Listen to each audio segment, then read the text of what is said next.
Bayview was often described as a forgotten district of San Francisco. So it's a little bit more far removed than other parts of the city. And even though it was often described as a forgotten district, it's a really resilient district. There's just a legacy of distrust with the government.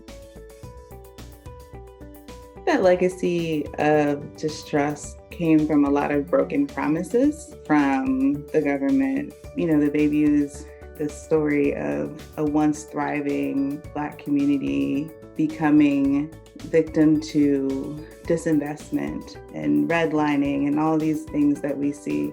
That's a very American story. You have a thing that is the source of jobs and income and stability that essentially gets ripped from under a community's feet.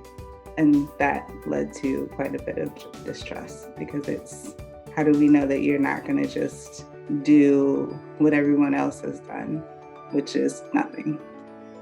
It started with SFMTA partnering with organizations that did have the trust of the community. We didn't want to go in and be another city agency or partner that disappointed the community. We made sure, again, that we worked with trusted community partners in order to continue the community outreach and to get the feedback and actually have honest conversations. The community has one of the highest percentage of youth in the city. And so I was like, we can't do this project and not do something involving youth. We found an after-school program, and I brought all my planning friends along and just wanted to get the youth interested in careers and planning. And that's what we did. We ended up making a video, getting youth interested in transportation. We also did participatory budgeting for the first time. Participatory budgeting essentially is having a pot of money and allowing the community to say where that money goes. But they are involved in everything from the project generation to what projects make the ballot and how much money can go towards what project.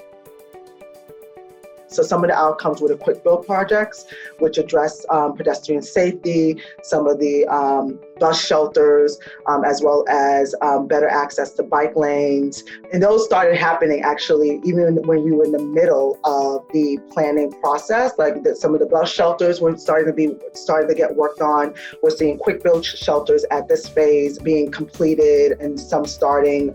And one other aspect that came out of this was bringing back what they call, the Bayview calls the 15 bus, right? And so the 15 bus is now back, and it is taking people downtown San Francisco within 15 minutes, which is awesome. People's access to downtown, where many jobs are, had been limited because it was taking so long to get down there. And the fact that now you have this bus that's able to allow folks to get downtown is great. One thing that we made really clear, that this was not a one and done for us. B-Magic has been involved in trying to address transportation challenges in the community for years. We are invested in really addressing this issue with the community and obviously with our transportation partners. And so we continue to keep folks engaged. I think it just solidifies how important the role of having a great transportation network that connects all communities, especially communities that are underserved, disadvantaged, how important and needed it is. Transportation can open up opportunities for this community and make things easier and relieve some of the hardships, at least in terms of connecting people, right? And so I think that's been validated through this project. I think the value of planning is people. It is building relationships with people. It is serving people. I think at the heart of planning and a good planning effort should be people.